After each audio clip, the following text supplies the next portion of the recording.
Berat hati aku mengakui atas dosaku selama ini.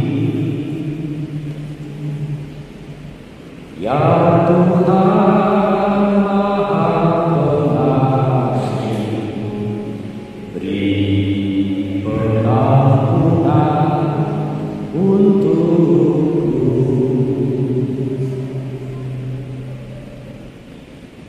Kristus Putra Bapa,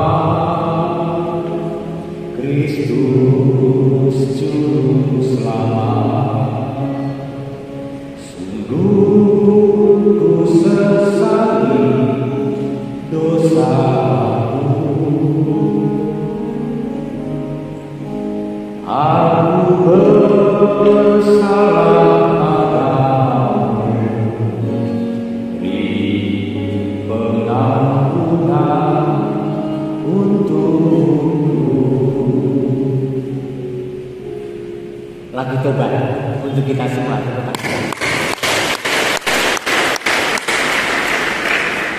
Di misa-misa komunitas itu dilakukan sebelum saya mengaku kepada Tuhan. Dan ada lagu tobat yang lain banyak sekali. Lagu tobat. Selidiki aku, lihat hatiku, apakah aku sungguh mencintaimu, Yesus. Dan seterusnya. Ada lagi yang bagus-bagus.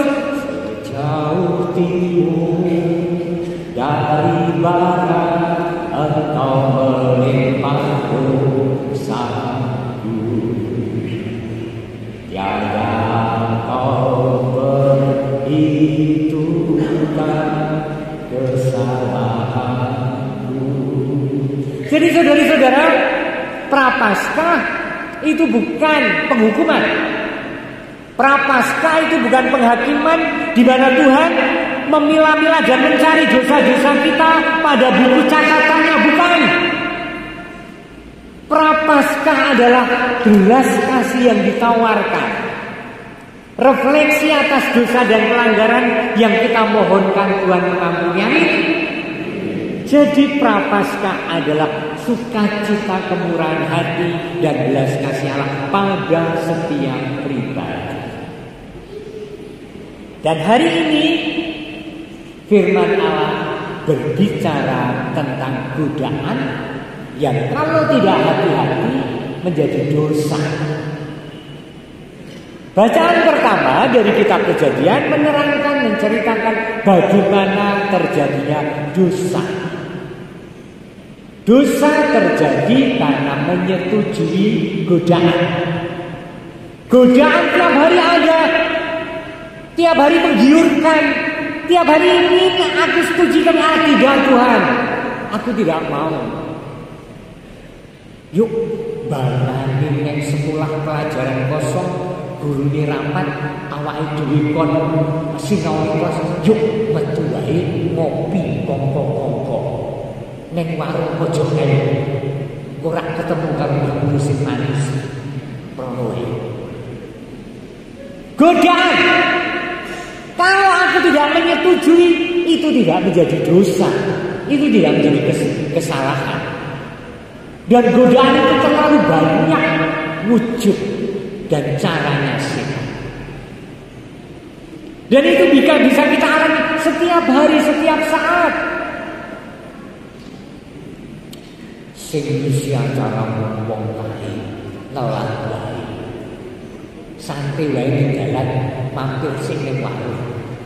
Kok cintane warung terus ya romantis dia. Seneng nang warung soalnya. Dan kemudian ketika kita menyetujui sehingga terlambat pada perjumpaan itu hanya karena godaan, saya menjadi bersalah atau saya menjadi berdosa karena menyetujui godaan. Dan Hawa menciptakan dosa karena digoda oleh si ular. Itu kan? Ular menggoda. Kalau Hawa itu tidak tergoda, dia tidak menjadi dosa, tidak menjadi berdosa. Tetapi karena Hawa, oke, aku mau, lalu mengambil buah terlarang itu dan memakannya, dia menjadi berdosa karena itu dilarang oleh Tuhan. Dan dia tahu dengan sadar bahwa tidak boleh. Maka dosa itu kurang lebih disengaja dalam kesadaran. Hawa menawarkan itu pada suaminya, pada Adam, maukah kau? Ini buah yang sangat luar biasa, enak, manis, dan kita akan terbuka pikirannya. Ayo makan. Adam setuju mengambil buah itu dan memakannya, berdosa. Godaan banyak dan tetap menjadi godaan kalau kita tidak menyetujui. Dan kalau kita mengambil keputusan menyetujui, itulah dosa. Saudara-saudara yang dikasihi oleh Tuhan, itu yang diwartakan oleh kitab Kejadian. Maka pesannya pasti, ayo waspada, dan pada hal-hal kecil kita berlatih dan bertekun. Berlatih itu exercise. Exercise itu yang berlatih terus-menerus menjadi kebiasaan, menjadi pembiasaan yang terus-menerus. Hal kecil kita aku rengceng orang melakukannya karena aku tahu bahwa ini efeknya tidak. No, tidak.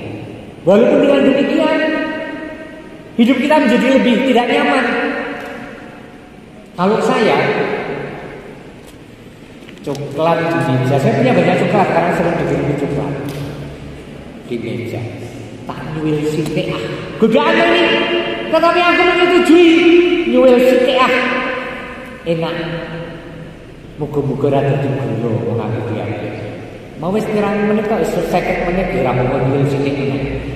Coklat satu kotak menjadi habis 3-4 hari. Dan itu melanggar, dan itu berdosa dalam tanda kutip untuk kesehatanku.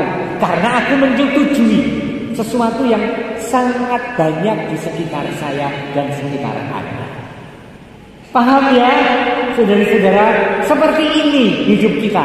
Dan ternyata perjuangan itu tidak menyetujui dan menolak adalah perjuangan yang sangatlah tidak mudah kalau itu menyangkut nafsu. Nafsu itu macam-macam, ya kan? Nafsu makan, nafsu menguasai, nafsu marah, nafsu juta, nafsu macam-macam hal. Kalau menyangkut nafsu. 2, menyangkut kekuasaan. Kalau dengan itu aku mempunyai posisi tertentu dan itu akan menghasilkan berkat yang banyak, mungkin bukan berkat colongan ya, cheating sesuatu, aku mau melakukan. Lihat antusiasme orang menjadi kepala daerah dengan atau kepala negara sudah akan mulai dengan janji-janji yang membual dan berbusa-busa yang omong kosong setiap kali. Waspadalah terhadap itu. Mereka rela untuk omong kosong, untuk berjanji, bahkan untuk mengeluarkan miliaran rupiah. Tidak usah ke Jakarta, Wonogiri, tidak usah ke Jakarta. Saudara-saudara yang dikasih Tuhan, mungkin di mana-mana ada seperti itu. Untuk apa? Untuk kekuasaan. Kalau perlu menyingkirkan orang lain demi kekuasaan dan diperjuangkan sedemikian rupa. Kemudian yang ketiga, untuk kepercayaan. Kalau memang dengan percaya pada dia hidupku terjamin, aku akan percaya pada dia. Dalam arti itu mengimani, bersandar pada sesuatu yang bukan Tuhan. Dan itu yang diceritakan dalam Injil Matius bab 4 hari ini. Godaan pertama adalah roti. Lihatlah. Mari kita lihat.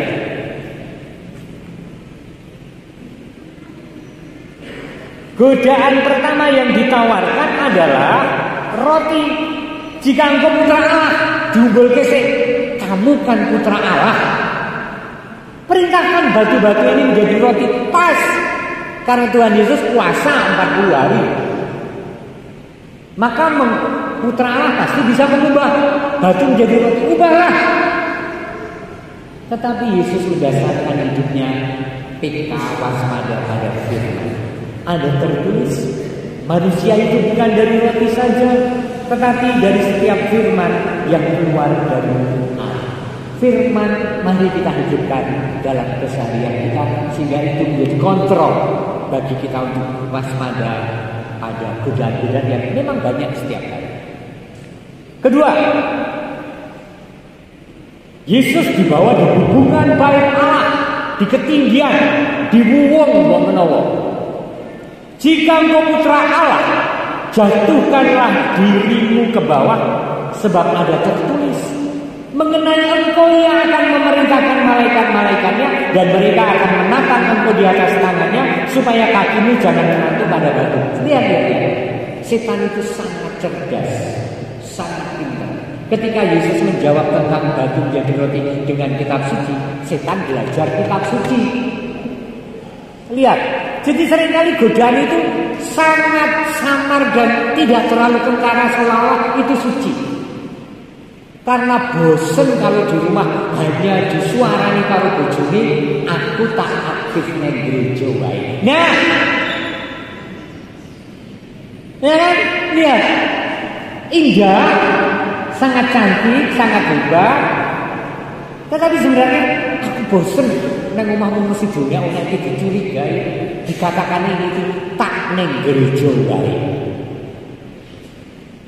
Oke, setan belajar kitab suci untuk menangkal jawaban Yesus.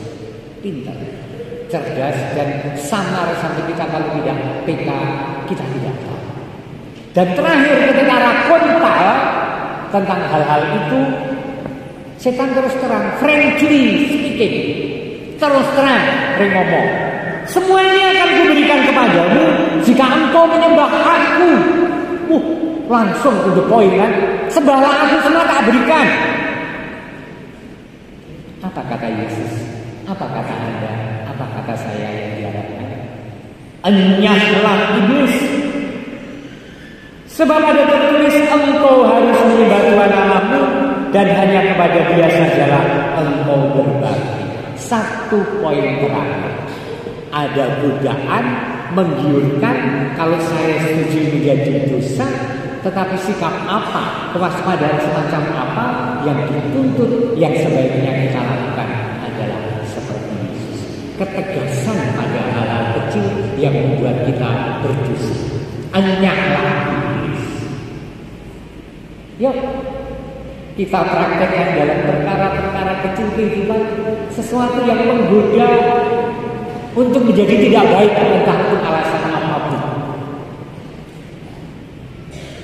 Kadang-kadang sepele, tetapi itu juga bisa menjadi contoh, bahkan tidak berdosa, tapi itu menjadi contoh yang kurang baik bagi anak misalnya, atau bagi teman kalau saya pelajar. Aku tidak melakukan. Misalnya tadi, yuk kosong-kosong kita makan di luar yuk, tak terakhir loh. Oh, kan ya. Padahal dilarang keluar dari kompleks sekolah. Gak lupa toh ya, lewat kantin loh ya, jalan terbusing. Tetapi ketika saya mengatakan tidak, aku tak ingin loh, aku berpikir alasannya baik. Dan itu kemudian diterima oleh orang, jadi orang alami mengeluh, apa-apa. Itu resiko-resiko keberanian untuk menolak godaan. Banyak sekali kita lebih teladan ya hari-hari ini.